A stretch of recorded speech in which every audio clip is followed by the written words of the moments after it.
Hey everybody, I want to welcome you to our maintenance management section of the Landlord Launch course. So today we're going to be talking about some of the topics that come along with, again, we're not going to be, I'm not teaching anybody how to, repair toilets or anything along those lines. This is more about the management of the maintenance process, work orders that come in, contracting vendors, things along those lines. So again, more of the admin management side of it that we do as property managers, not the maintenance technician side of things. So let's jump right in and see what we have in store for us today. Okay, so we're just going to look at real quick, talk a little bit about kind of what the general landlord responsibilities are when it comes to upkeep of the home, tenant responsibilities, what that service process looks like. We're going to jump into quarterly inspections and touch on preventative maintenance as well.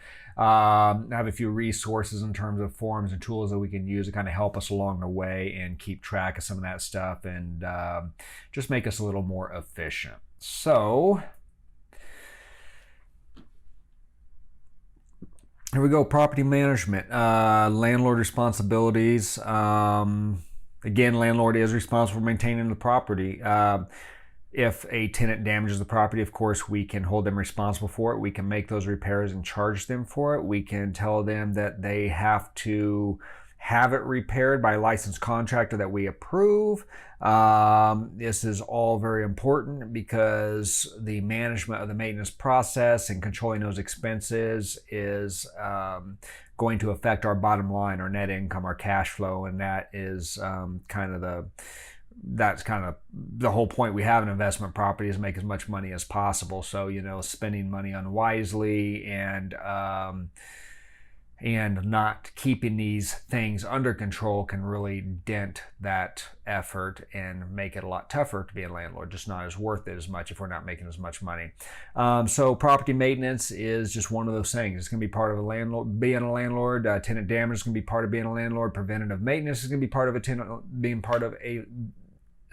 being a landlord. If that's something that drives you absolutely crazy, well, hire a property management company or get out of the business, because one way or another you have to deal with it. And what we're going to do today, though, is talk about some of the ways we can hopefully make that a little easier on you, that communication process, and get you kind of used to that. Some of those tools that we can use to help you along the way. Okay, landlord responsibilities. First and foremost, safe and habitable living space. You have to make sure it's up to code. You have to make sure it's pest free. I always recommend changing locks between tenants because although we can't guarantee safety, that is a safety issue. We do not want people having access to a property that do not have legal access to the property. That is not safe for the people that are living there. And you can, a lot of different ways we can do that. We'll discuss that here in a little bit. You got to make sure your major systems are operational. You got to make sure that they can hook to the city utilities, that they can have all the services. Overall, you have to make sure that the home that you are offering to someone to rent is habitable, that they can live there, that it has access to everything, that it is actually a home. You can't rent out a shed that has no services and no electricity, no running water or plumbing or any of that, and expect that that you're going to be able to get away with that. You're going to rent the home, and make sure that everything in it works and it is safe. Know your laws, especially the laws that, and maybe we hit on this a little bit later, I can't remember, but especially the laws on what tenants can and can't do in terms of withholding rent and so forth. Because that's big, just knowing what those are. Because a lot of times, if a tenant, I've run into this on new states I've gone into, I'm like, well, per this, I don't have to pay you rent until you do this. And I'm like, is that true or not? And I have to do some research and figure that out. But I mean, for you, know what those are, know what the withholding rights are of a tenant is for maintenance. In some states, it can get pretty crazy, I would imagine. There are some states that have notice requirements, like a tenant can issue a notice, like if, like in Kansas, for example, we have the 14-day notice to comply or 30-day notice to move with lease terms. Well, a tenant can issue that right back to the landlord saying you have 14 days to fix this item to bring this back up to the standard, or this is our 30-day notice to vacate. So that works in the reverse there. Now, they can't use that. They can't say, hey, you have 14 days to add a new addition to the home because we want an extra room. That's not the way that works. But they can say, hey, we've reported this toilet isn't working. We have no plumbing. We have nowhere to use the restroom. We're going to go legal on you. Here, we're going to issue this notice, and if you don't do it, then it's 30 days to vacate or whatever else. So there is a reverse kind of on that. So know those laws, what you can and can't do. Of course, you don't want to do anything that you're not supposed to be doing anyway, but I always like to know that if somebody's going to threaten me with something, I want to know what they really can and can't do. I want to be familiar with that so I can either just chuckle at them and say, all right, yeah, okay, or yeah, not a problem, we're going to take care of that. I understand what you're saying. We're familiar with this. We're going to move on this quickly. Don't drag it out. Don't retaliate. Just get taken care of for them. Create your response policy. How quickly, as a standard, do you plan on responding to maintenance requests? At the property management company, where we had to deal with multiple properties and multiple tenants, across owners, ours was 48 hours, and we would prioritize emergencies over regular service requests. And, in a fair housing complaint that we had that I talked about in the fair housing section, that was one of the things that really helped us out. Our policy is we responded to everything within 48 hours, and we were able to show that we responded to this person within 48 hours of all the requests that we did for them that we received. And part of their complaint was that we weren't doing maintenance for them. Some of the stuff they never reported. They couldn't prove they reported. We didn't even know about it. But the stuff they did report, we showed that we stayed within our policy there, so it gave us credibility. So create a response policy. Make sure to follow it. Make sure to communicate that. You can put that in your welcome letter. You can put that in your lease agreement or whatever else. Your response time for regular requests and emergencies. Define what is considered an emergency. And we may talk about that, but we may jump in that a little bit more, but just in case we don't in this section, fire, flood, and blood is my quick saying to that, and I usually throw HVAC and heating and air into that. So if it's police emergency, if there's damage to the property, if there's flooding, if there's a fire, if somebody doesn't have AC and it's over a certain temperature, if they don't have heat and it's under a certain temperature, those are all generally emergencies for me. I outline those in my welcome letter as well. I think that's probably where we cover some of that, at least what I'm trying to recall here, because I'm pretty sure I've covered that to a certain degree already in a different section. I think it was at the move-in process in the welcome letter, but that's where I define that. That's where I talk to them about that. That's why I let them know, because I don't want them calling me for, if they have 3 bathrooms and 1 toilet isn't flooding, it's just not working. That's not an emergency. They have 2 other bathrooms they can use. They can wait till the next business day. And that's in that welcome letter is kind of where I define some of that stuff. Okay, tenant responsibility. So tenant responsibilities, they have a responsibility to report maintenance issues. And this is almost a universal, I think it is a universal deal. Within landlord tenant law, they outline this stuff for the state specifically a lot of times. If they have the ability to stop further damage from happening at a property, that's their responsibility. If there's something's leaking, a toilet's overflowing, there's a shutoff valve, and they refuse to turn off that shutoff valve, they're going to be held responsible for any damages that occur because they refuse to turn a knob. It's a good idea they know where the sewer cleanouts are. And this can be in that welcome letter as well, that welcome packet, on the mechanical side of thing, because if there is a sewer backup and the drain cleaning person shows up over there, there's some information that they can provide too that will help resolve that issue for them, especially if you're like an absentee landlord or out of state. You're out of state landlord, absentee landlord, same thing, and you can't be there with the drain cleaning company. That tenant knowing where those are at is extremely helpful. Breaker boxes, tenant calls, I don't have any electricity. Okay, is it throughout the house or is it no, it's just the kitchen here. Okay, check the breaker. Where is that at? Things along those lines. There's some basic tenant responsibilities there that they need to be held accountable to. They also need to follow lease agreement in terms of the condition of the home, picking up trash, keeping it free of pests. They're responsible to pay for damages that they've caused, their guests have caused, their children have caused, their dogs have caused.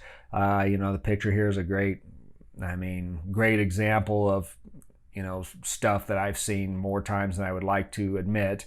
But do drive-bys, do property inspections. Sometimes you see this stuff. If you're a landlord, and especially depending on some of the areas that some of us landlords own these types of properties, you're going to see stuff like this. This will draw rats. This potentially, well, definitely roaches and rats and other types of rodents and pests. Sometimes stray dogs and stray cats. I mean, it's just not good. So tenants are responsible for keeping the property clean, the upkeep, and keeping it in a condition that doesn't draw those pests either. And if they do these types of things, they are responsible for paying for the cleanup and the treatment of this stuff too.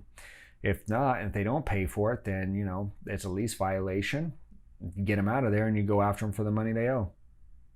Again, it's not something you want to ignore. If they don't pay for it, they don't clean it up, get them out of there. It's only going to get worse, like we talked about before. Okay, let's talk about preventative maintenance. And preventative maintenance really is you being proactive to catch issues when they're small and hopefully cheap or free to repair or address before they get to be larger issues that cause damage or become a lot more expensive. The only way you can really do this is to monitor the condition of the property on a regular basis. I recommend a standard inspection approach in terms of like quarterly, monthly, whatever it is that you do. With preventative maintenance, I think it's probably maybe quarterly because some of this stuff is just seasonal. But use a checklist. Use a preventative maintenance checklist. I think your preventative maintenance checklist, there's a copy here we'll jump into here in just a minute. But if you don't have one in place, here's a template for you. Start with the template. Maybe some of this stuff, it makes sense for you. Maybe some of it doesn't. Download it, change it, add stuff, remove stuff. As you grow with your property, as you own it longer, and as you see other stuff you want to keep an eye on, add it on there. That way, when it comes to your quarterly inspection and preventative maintenance, you are looking out for those things. That's what checklists do. They remind us to look out for things. Let's pull this over here. This is just a bigger version of what's on the screen, but just some ideas. A lot of the stuff I like to look at for preventative maintenance stuff is the condition of the plumbing, leaks, drains, faucets, shower heads, anything, because water causes a lot of damage, obviously. I like to look at the condition of the appliances as well, making sure that they're running, no weird noises coming out of them, making sure they're being maintained like cleanliness wise as well. Dishwasher, washer, dryer connections, the dryer vent, things along those lines, anything appliance related, especially if you're providing the appliances. Test your outlets, test your smoke detectors. If you provide fire extinguishers, to have those checked, have those inspected like you're supposed to. I think it's yearly inspections by a professional company with apartments for sure. I'm not sure about the individual ones, whether it's 1 year or 2 years. I think it probably depends on the quality of smoke fire extinguisher that you put in there. Have your AC and your furnace inspected by a professional company. I mean, a little bit of preventative maintenance on those goes a very long way. Those things are very expensive to replace. Check your HVAC filters. Make sure that, if you're going to change them, which I personally, as a landlord, like putting in, 90-day filters, high quality 90-day filters or longer, and then doing quarterly maintenance. And I'm responsible for that and we'll get into that with the quarterly inspections, but, replacing those filters, making sure those are up to date.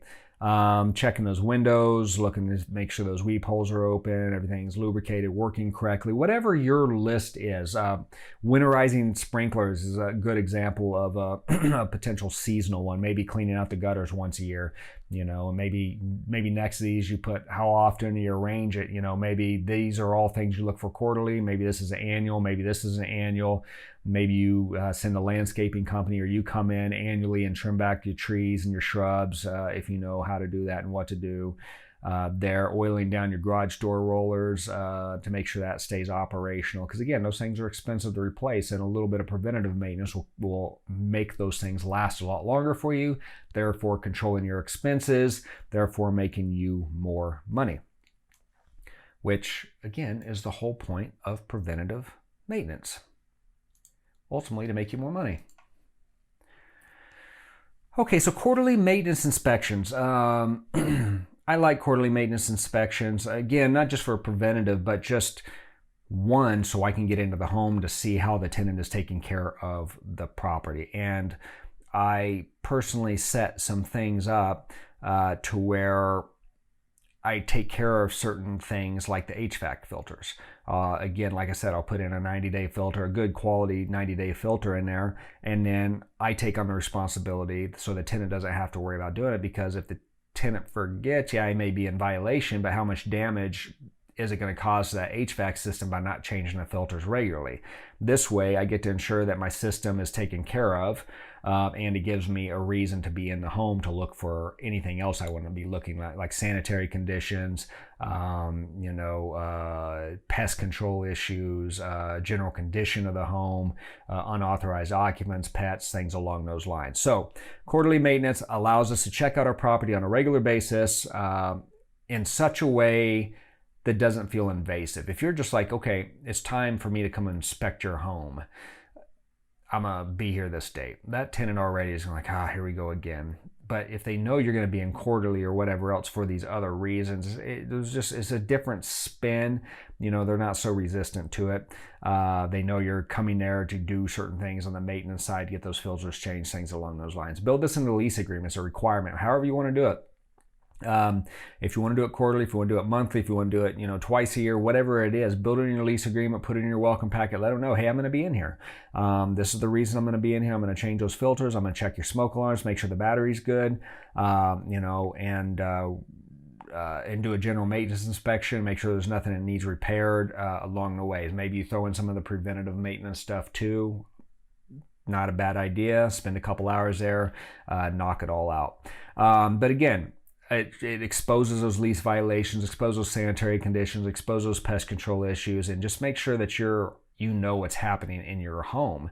Because, the first thing I always ask, like in the landlord groups that I'm in, and I see when someone will post a picture and it's just absolutely destroyed, and they're like giving the tenant all this crap about destroying, this home. Like, I can't believe this person caused this $30,000 worth of damage, and it was this, and it was this, and this, and this. And the first thing that crossed my head is like, when's the last time you were in that home? Because this type of damage doesn't happen overnight. A lot of this damage doesn't happen in the course of a couple months or 6 months even in some cases. I'm like, obviously you haven't been in your home for at least a year or more, because this place is jacked. So get in your home.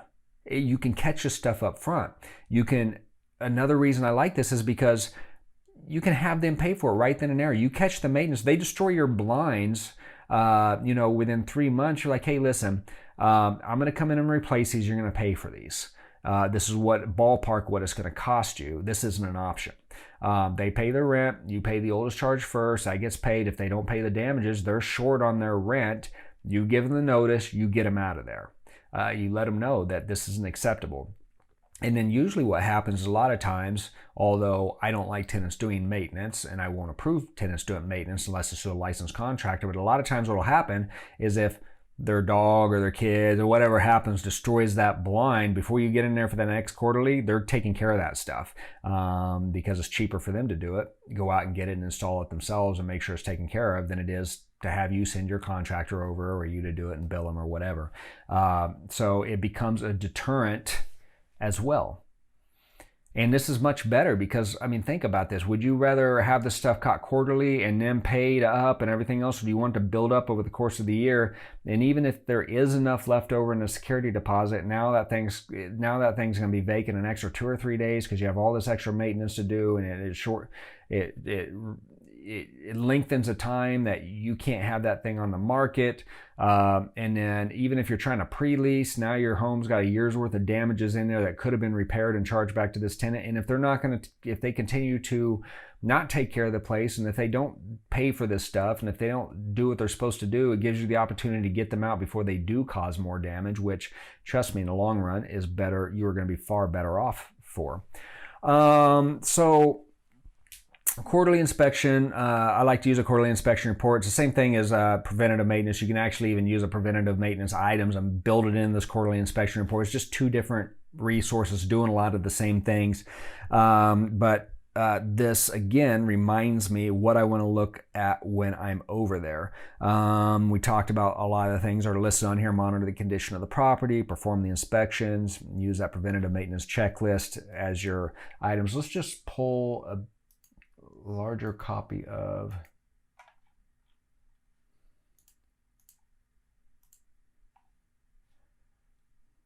this is quarterly inspection report.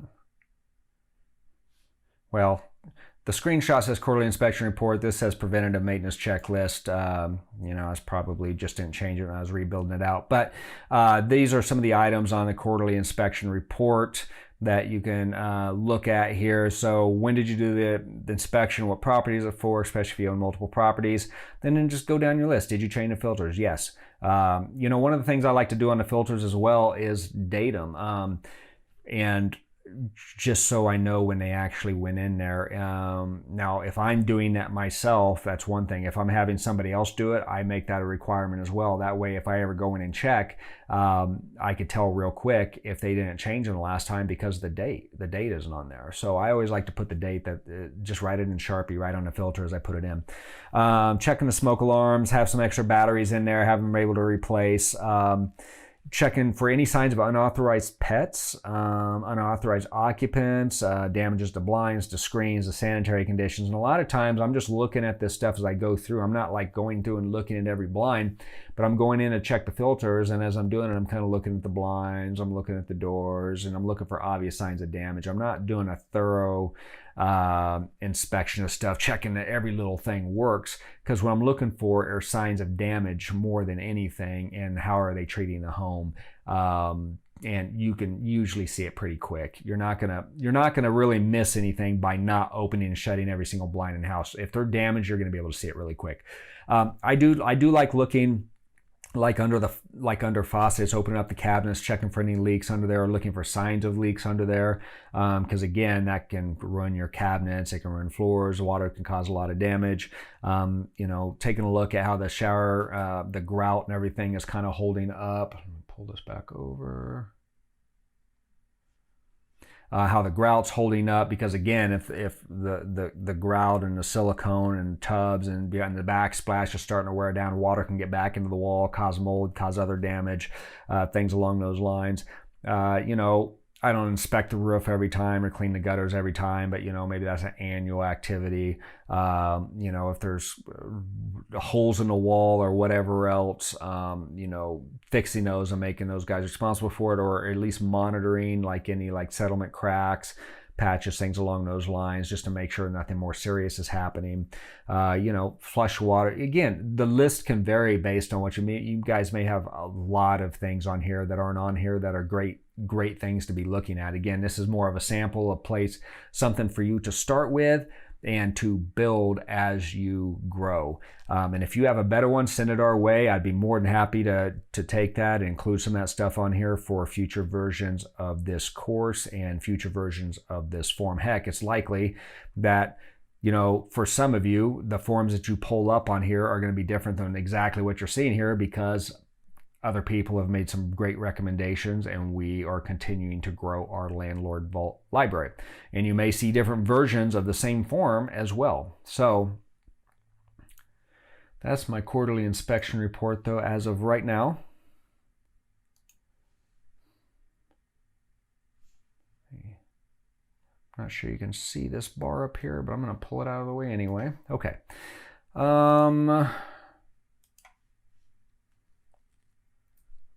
Okay, moving on. Let's talk about the service ticket process, managing service tickets, and this touches on retention, this touches on fair housing, and this is one of those things that I like to actually have a process in place for, again, because I have seen and I've experienced how having a process has helped me work through fair housing stuff in the past. Plus, it's just good to have documentation, chronological documentation of maintenance requests, because a lot of times complaints and this stuff is brought up in court for justification for not paying rents and things along those lines. So it's really good to have your documents and records in line here. So this is a basic service ticket process outline. So again, the service request is received some way or another. It's a phone call, it's an email. I personally like directing people to a tenant portal to place their service request, just because the ticket's created in there, you get notification of it, and then you can document, who you've sent out, when you've sent out, when it was resolved, any notes along the deal, any questions back and forth between you and the tenant. Notifications are all documented. I like that whole experience. Your turbotenantsapartments.com, property management softwares, any of those things have those capabilities in there for the most part. Some are better than others. That's what I like. But one way or another, a service ticket is created. If it's you taking a call and grabbing a manual service ticket and writing it down, so be it. Service ticket's created. The service is scheduled. That means if you are going to hire it out, you're going to call that contractor, you're going to schedule it, you're going to call the tenant, and you're going to say, hey, this contractor is going to be here between 1 and 3 on this date. Can you be there to let them in? Yes or no? Okay, I'll be there to let them in, or whatever the case may be. Or maybe I am going to come over and fix this on this date between 1 and 3. Does that work for you? Whatever, the service is scheduled. We get the repairs completed. We follow up with the tenant to make sure that everything is good. And of course, we're documenting along the way here. And if they're satisfied, there's no other issues, they feel that the issue is resolved, awesome. We document the resolution. We close that service request out, and then we put it in our permanent file, whether it's a resident file, whether it just stays in our digital property management software, whatever it is, that ends up becoming part of a historical record that we can reference in the future if we ever need to find out what happened, when it happened, why it happened, and all the information surrounding it. So that is a basic service ticket process. It's the same for us individual landlords as it generally is for a property management company as well, although with the number of units and properties they manage, it may be a little more complicated, but same basic premise. Same things are happening. Okay, so much like the rent paying process, make the service ticket process, make it easy for them to report issues. Again, like I said, I usually provide them a couple different things, but I really encourage them to use the portal if at all possible. Emergencies usually come in on phone line anyway after hours, so I always have a number for that too. Look at this as a retention opportunity as well, because again, when we get to the retention, you'll see why, but I am a big fan of being professional in every situation, so that if I want that tenant to stick around when it comes time to renew the lease, then I have a greater chance of having to be able to do that. Now, that's fully recognizing that tenants are not always going to be pleasant to deal with, but it doesn't necessarily mean that they're bad tenants. And they may be a challenge to deal with on maintenance issues and some of these other deals, but when it comes to lease renewal time, maybe something's happened in the market. Maybe I don't have, time to do the turn at that point in time. Who knows what's happening? There may be a lot of different reasons why I want to keep that tenant in place. And I want to have the option to do that. So every opportunity that I have to increase that goodwill and that resident retention, I'm going to take advantage of it. This is a perfect opportunity. The way you respond to it, the way you take care of it, the follow-up on it, those are all customer service opportunities which lead and help your retention effort. Now, when you receive that service request, make sure you understand the issue. A great example is a tenant sends an inquiry in, puts the service ticket in, calls, whatever the case, but talk to them if you don't have all the information. But a great example, toilet leaking. What do you mean the toilet leaking? Where is it leaking from? Is it leaking from the base? Is it leaking from the floor? Is it leaking after you flush it? Tell me more about what the leak is, where it's leaking from, when does it leak, all those things. Because based on the information they give you, it could be 2 or 3 different things. Maybe it's coming from the shutoff valve, the one of the supply lines. I mean, it's it's hard to say. I mean, generally speaking, you can grab a handful of toilet parts and go over there and pretty much cover everything. But I just think it's a great example where you need to get more specific information about what's happening so that you can send the right person over there, or you can send them over with the right stuff and make sure they're prepared to deal with the actual issue. Because think about it this way: if you can say, we'll just use a toilet, although again, you grab a handful of items and that pretty much takes care of pretty much anything that go wrong with the toilet. But let's just say using a toilet that they say it's leaking. The person just goes over to fix it, or you go over to fix it, and you don't know exactly what they're talking about, and you show up, and then you're like, okay, well, it's leaking from here, and now I have to go to the hardware store and I have to get this. And if you're using a contractor, okay, they're going to bill you for all the labor and time they put into it, so you're going to pay for their 20-minute drive to the hardware store, them walking around the hardware store for 20 minutes, the drive back 20 minutes back to the property to get the supply they needed. To where if you were like, okay, it is leaking at the shutoff valve, then they know exactly what to grab, and perhaps they still have to go to the hardware store, I don't know, but it saves them a little bit of time to the trip to diagnose a real issue. They can go grab what they need to grab and then go address the issue.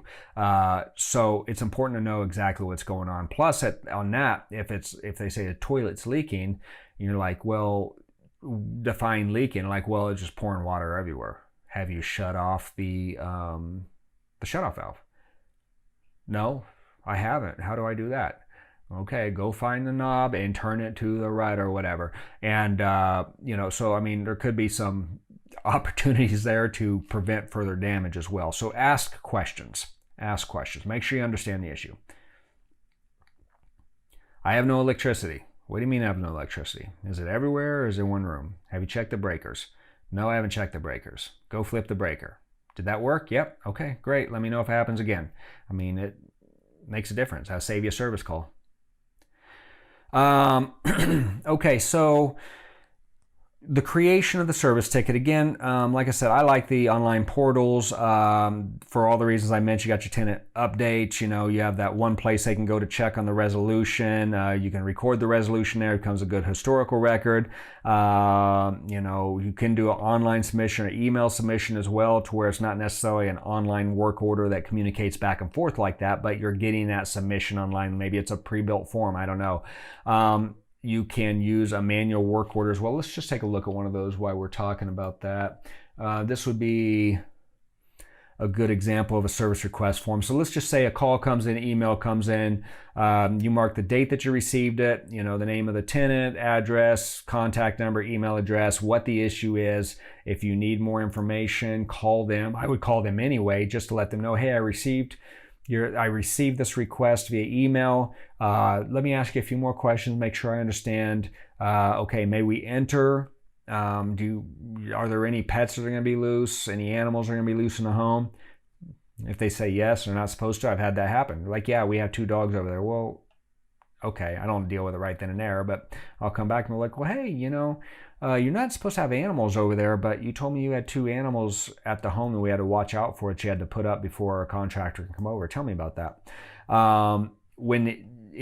Did the issue get resolved? Yes. When did it get resolved? What was the actual resolution? A lot of times what I'll do is, if I contract this out, I'll also attach a copy of the invoice to the service order, because the invoice a lot of times has resolution on there too. But this just goes to show, and you put it in a tenant file, and that way if you ever have to put together a work order history in a manual type way, you have all the requests come in, when they were resolved, what you actually did, what was actually the problem, who resolved it for you. Have everything that you need to deal with that, especially if this ever goes in front of a court or for a housing complaint, something along those lines.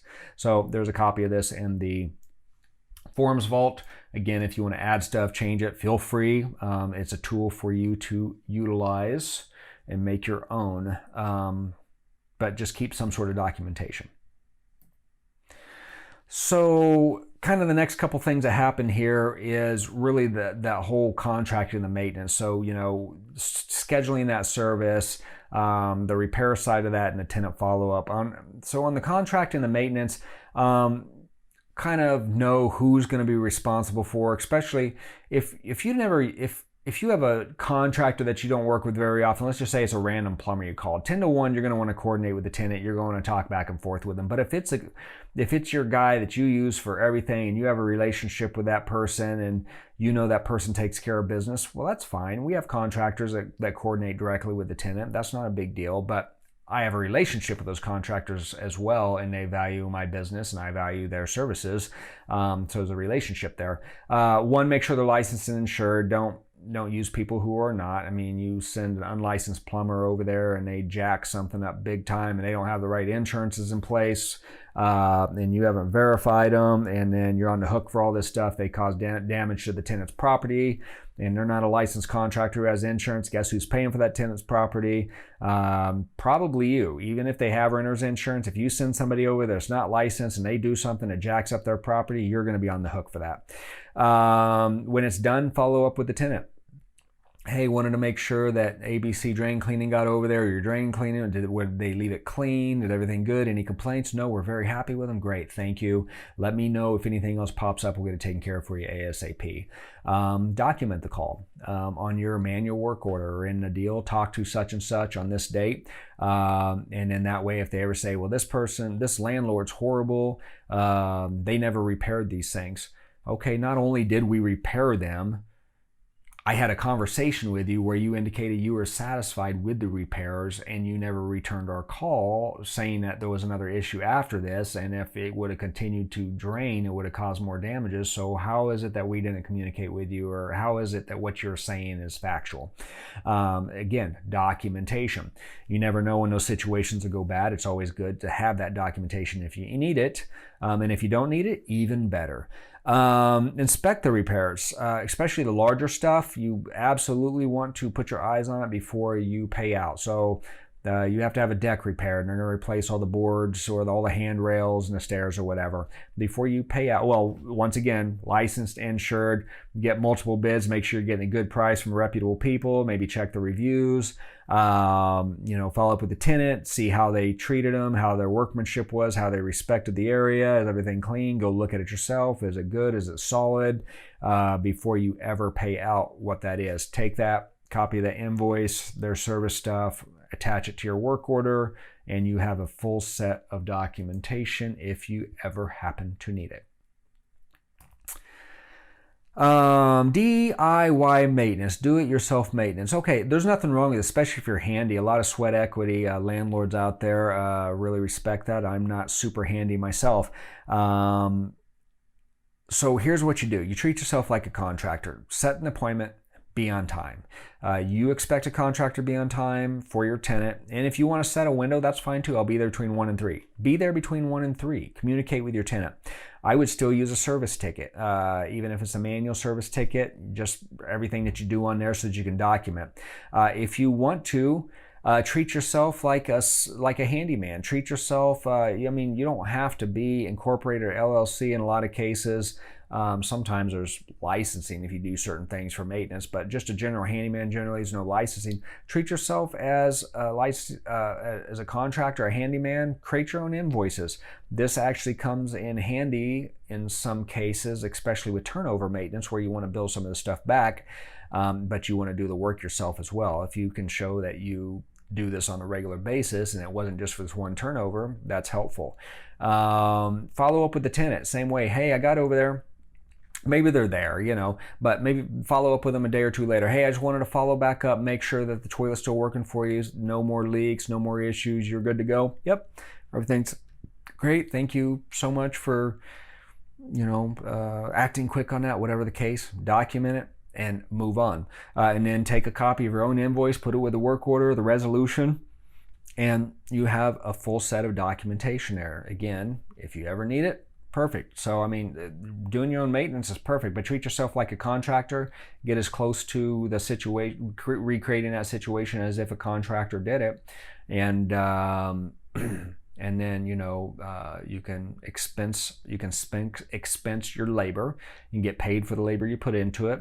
And although in some states they'll tell you you can't, but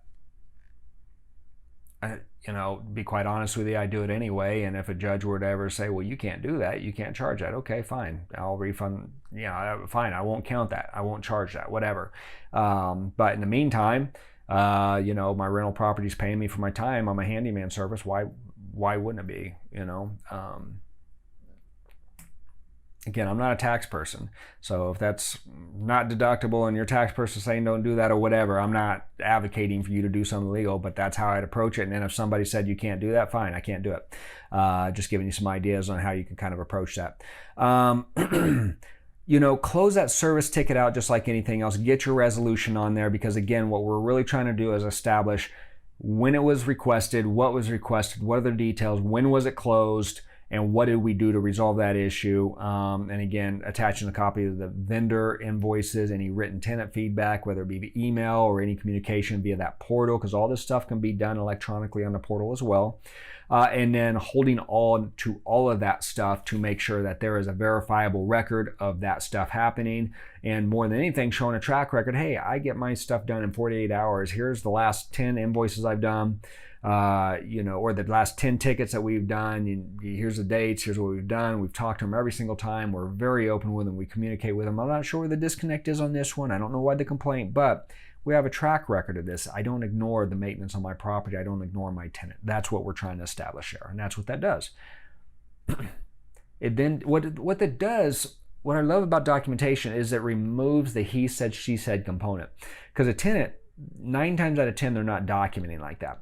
And if they say, well, this landlord's this, and this, and you're like, well, wait a minute, I respect what you're saying, but I don't agree with it because this is what happens. Here's all the documentation of every time you call in. Here's all the documentation of every time I've had to call you for rent collections, when you've missed your promise to pay, when you've done this. When you have documentation to back that up, it just gives you credibility. And if it comes down to a he said, she said situation, a person with the most documentation that makes sense, that can't be holes poked in it, they're gonna be 9 times out of 10 the one that kind of comes out on top of that situation. So documentation is everything in property management. CYA logs is what we call them. Tenant provided maintenance. Don't do it. Don't let them do it. Avoid it. Know your laws on what a tenant can and can't do for withholding maintenance, what we talked about kind of as we opened up. Definitely know everything about that. Anyway, when there's a maintenance issue, you want to get over there and resolve as quick as possible.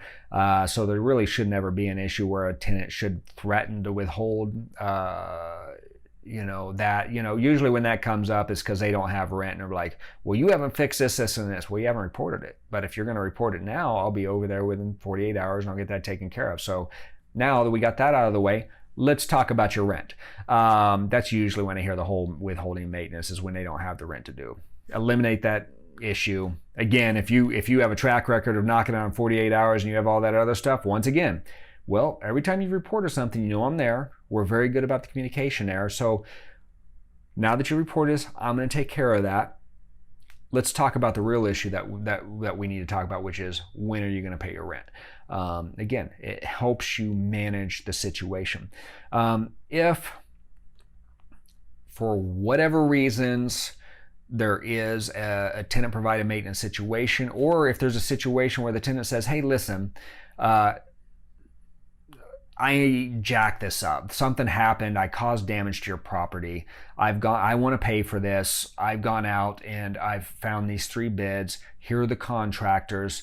Will you please approve one? Will you please approve this person to come over here and fix this stuff? I'll pay for it. It's my fault. I don't want you responsible for it. You look at it, you figure out they're a licensed contractor and you're good to go with that. You approve it. Make sure it's in writing. Yes, I approve this contractor to do this bid for this amount. Tenant's going to pay for it by such and such, because there's also like lien release situations and things. You really just make sure everything is in writing. Never let the tenant themselves do the work. Don't trade work for hey, listen, let me paint your house and knock off $300 off the rent. No, just don't.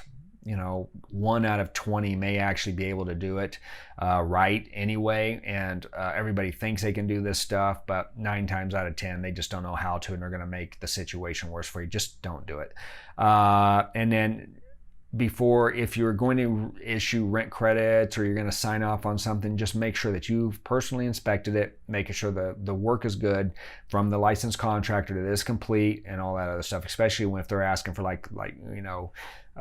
if there's like any lien release situations, things along those lines there, then just make sure you put your eyes on it. If you can avoid tenant provided maintenance, do so at all costs. And the only time I would recommend even considering it is if a licensed contractor that you approve, that is licensed, insured, and has a track record does the work.